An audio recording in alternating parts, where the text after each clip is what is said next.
Hey everybody, Jason Venata here of Venata Fabrication. This is our instructional video on how to install our 5-piece firewall kit in 67 to 72 C10. What most people ask me is, are our panels overlays or do you cut out? Well, we do it different on both sides. This side we cut out because there's nothing behind it. So cutting it out just allows the bead rolled pattern to sit back in there and the panel to lay flush. Over here we can't really do that. There's a lot of structural area in here. There's double layers of metal in here and around here to stiffen the firewall with the steering column and the brake booster. Here's the panels you get. Now these are the panels for if you're running our inner fenders, you're going to want to use this bead roll pattern because our inner fender is going to come across and it's going to follow this down. If you're not running our inner fenders, you can do the double bead roll pattern, what we call the Pro Touring design, where it's a pattern going this way, another pattern going this way.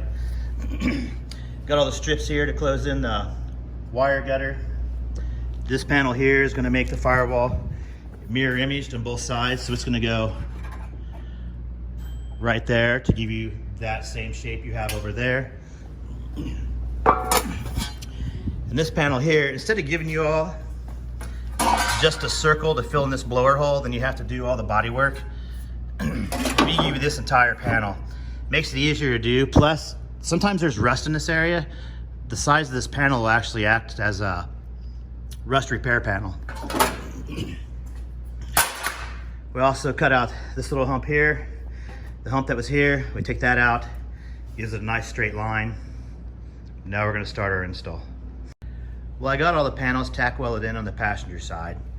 You're gonna put this panel in first, then you're gonna put this panel in, and you're gonna take this strip and you're just gonna start bending it over. We've made all these panels to where you don't have to trim anything. They should just fit perfectly. The one thing you will trim is this strip right here. You're gonna make it a little narrower. And then the rest of these strips, they'll fit in here just perfectly. So I'm getting ready to do the driver's side. And the driver's side, the only thing I trim out, I trim this lip off so the panel can sit back flat. And that's pretty much it. This panel is gonna cover the original hole that was here. It's gonna cover all these holes. We wanna get rid of this fuse box hole because we don't run wires through here in our trucks. We use our fuse box standoff plate, which is this. And we bring all of our wires for the front through these holes, and our wires going to the rear of the truck. They'll come out of the bottom here through another grommet.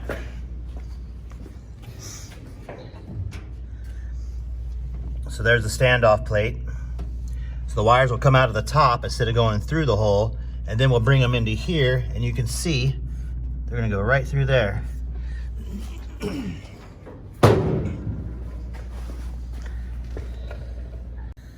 By running the wires through these two holes, that's gonna allow you to hide them inside the fender. Also, we have an option for this panel that we cut this into it for the factory rubber grommet.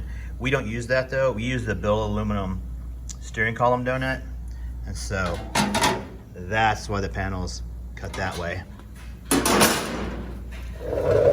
Also over here, this is where we're gonna run the AC and heater lines out of.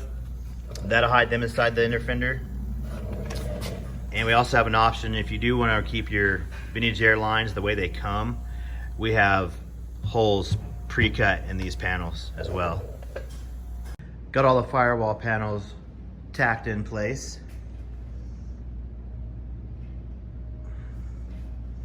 Right here I made one little filler piece. Let's see here, the hump's gone now.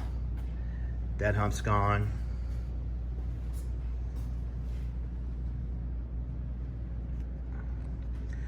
We're gonna program the burn table to put this slot in this.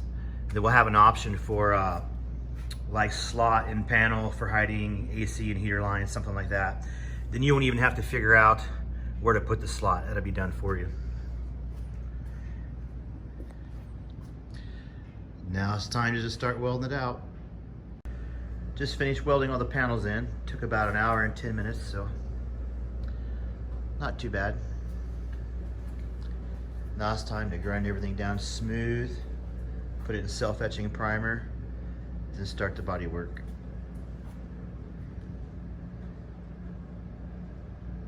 All the welds are ground down now, so we're ready for self-etching primer, then body work. As far as all the options for the firewall kit, you can get any piece you want individually. You can get this with or without the brake booster hole, with or without the steering column hole.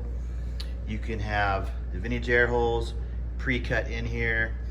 Then, like I said earlier, this bead roll pattern here is designed for our inner fenders, because our inner fenders come across here and then they drop down there.